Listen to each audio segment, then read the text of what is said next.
الحمدللہ الحمدللہ الذی ذی العزت والعلا والصلاة والسلام علی سید الانبیاء اما بعد اعوذ باللہ من الشیطان الرجیم بسم اللہ الرحمن الرحیم الصلاة والسلام علیک یا سیدی یا رحمتا للعالمین وعلی آلک واصحابک یا سیدی یا خاتم النبیین معین الملت والدین عطائے رسول ہند الولی غریب نواز حضرت خواجہ معین الدین چشتی رحمت اللہ تعالیٰ علیہ۔ خواجہ صاحب رحمت اللہ علیہ نے بڑی بھرپور زندگی گزاری۔ آپ کی کچھ تعلیمات عرض کرنا چاہ رہا ہوں۔ خواجہ صاحب رحمت اللہ علیہ نے بڑے سخت ریاضتیں کی، مجاہدے کیے، دن بھر تبلیغ دین کا فریضہ سر انجام دیتے۔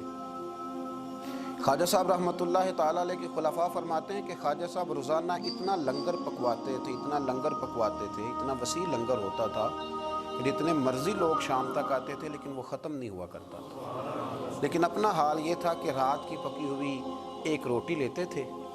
اس کو پانی میں بھگو لیتے تھے، کچھ گھنٹے جب وہ بھگوئی رہتی تھی نرم ہو جاتی تھی، پھر اس کو تناول فرمایا کرتے تھے۔ اور فرماتے ہیں کہ جو کام کرتے ہم نے خواجہ صاحب کو سب سے کم دیکھا ہے وہ ہے کھانا کھاتے اور سوتے۔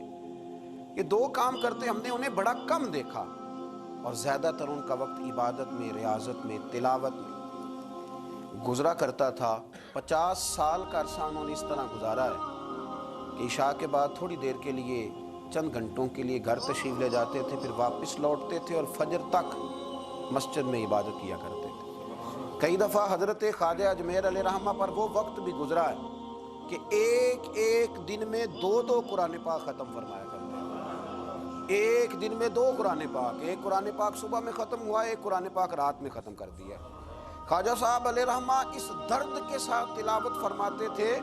کہ لوگ کہتے ہیں کہ وہ تو بیدار رہتے ہی تھے، تلاوت سننے والے بھی آنکھیں کھول لیا کرتے تھے۔ خواجہ صاحب رحمت اللہ تعالیٰ لیکن نوافل کی کثرت کا کوئی اندازہ ہی نہ تھا۔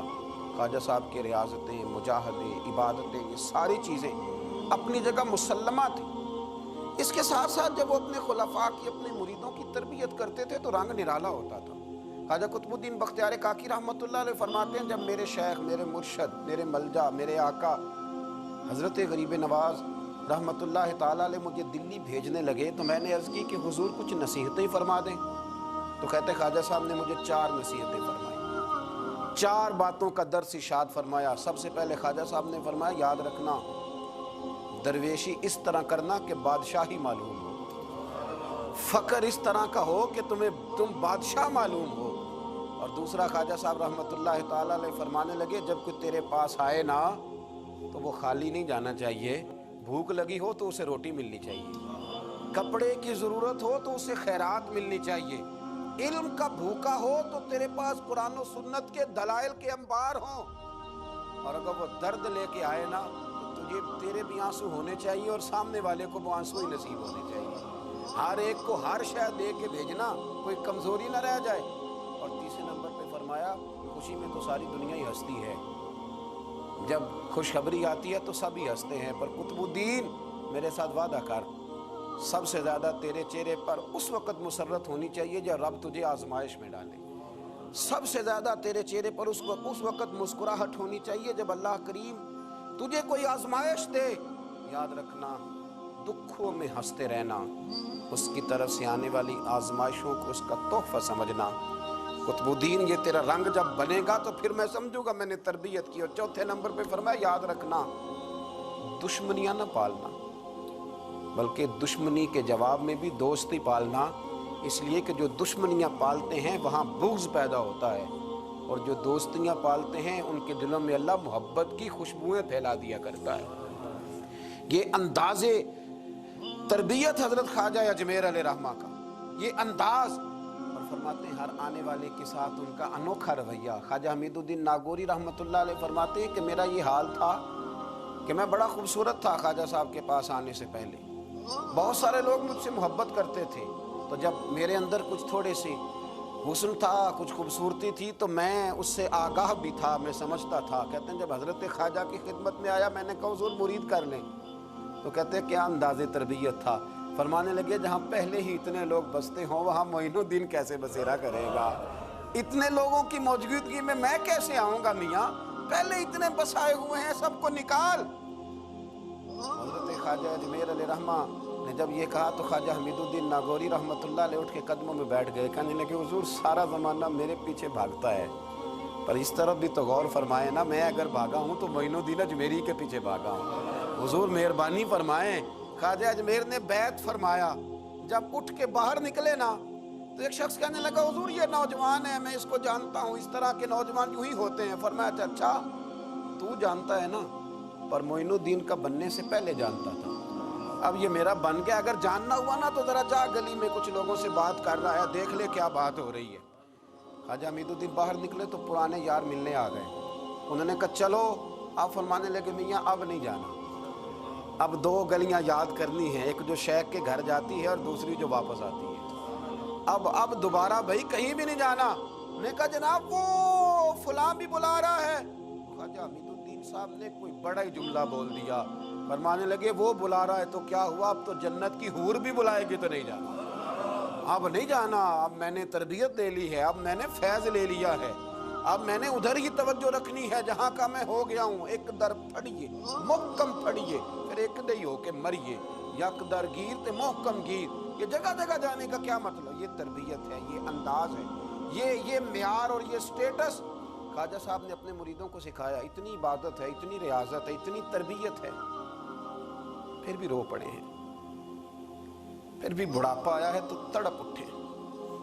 پھر بھی چند خلفاء کو قریب بلایا ہے تو حضرت معین الدین کہنے لگے میرے لیے دعا کرو۔ تو کہا حضور 90 سال کے قریب عمر ہو گئی،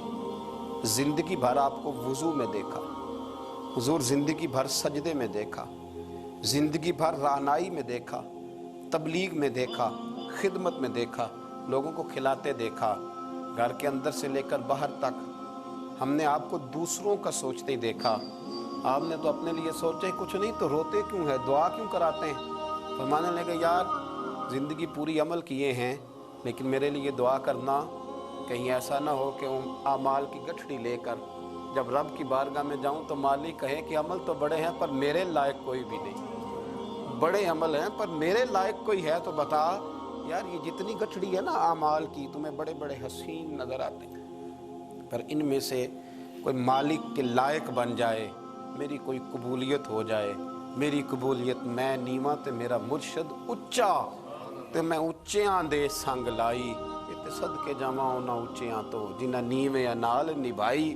دعا کرو، اللہ کی بارگاہ میں التجا کرو کہ میری قبولیت ہو جائے۔ انما یخشی اللہ من عبادہ العلماء،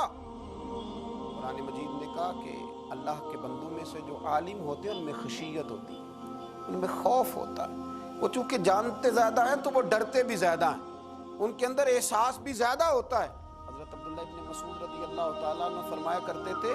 کثرت کلام کرنے والا تو عالم نہیں ہوتا، اللہ سے زیادہ ڈرنے والا عالم ہوتا ہے،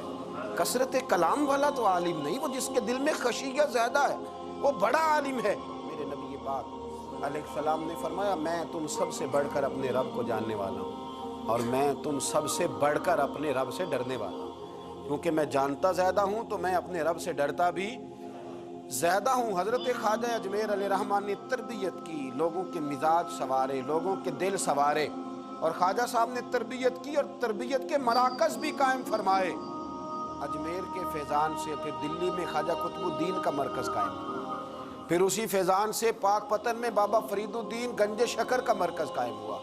پھر اسی فیضان سے خواجہ نصیر الدین چراغ دہلوی کا مرکز قائم ہوا، پھر اسی فیضان سے مہار شریف کا مرکز قائم ہوا، پھر اسی فیضان سے پیر پٹھان خواجہ سلیمان تونسوی کا مرکز قائم ہوا، پھر اسی تربیت کی روشنی میں حضرت شمس العارفین سیالوی تیار ہوئے، پھر اسی تربیت کی روشنی میں پیر مہر علی شاہ جیسے لوگ تیار ہوئے، پھر اسی ترتیب سے اسی روشنی نے بڑے بڑے مشائخ کو ترتیب دیا، اس لیے کہ وہ مرتب کرنے والے تھے، وہ ترتیب دینے والے تھے، وہ کام کرنے والے تھے۔ بنگلے، کوٹھیاں، جائیدادیں، مکان اور گاڑیوں کے ساتھ لوگوں کے سامنے نمودار نہیں ہوئے، وہ ہوئے تو اپنے تربیت یافتہ خلفاء کے ساتھ نمودار ہوئے، انہوں نے تربیت کی، مراکز بنائے۔ دعا کریں اللہ تعالی ہمیں تعلیمات پر عمل کی توفیق عطا فرمائے، نقش قدم چلنے کی توفیق عطا فرمائے۔ آخر دعوانا ان الحمدللہ۔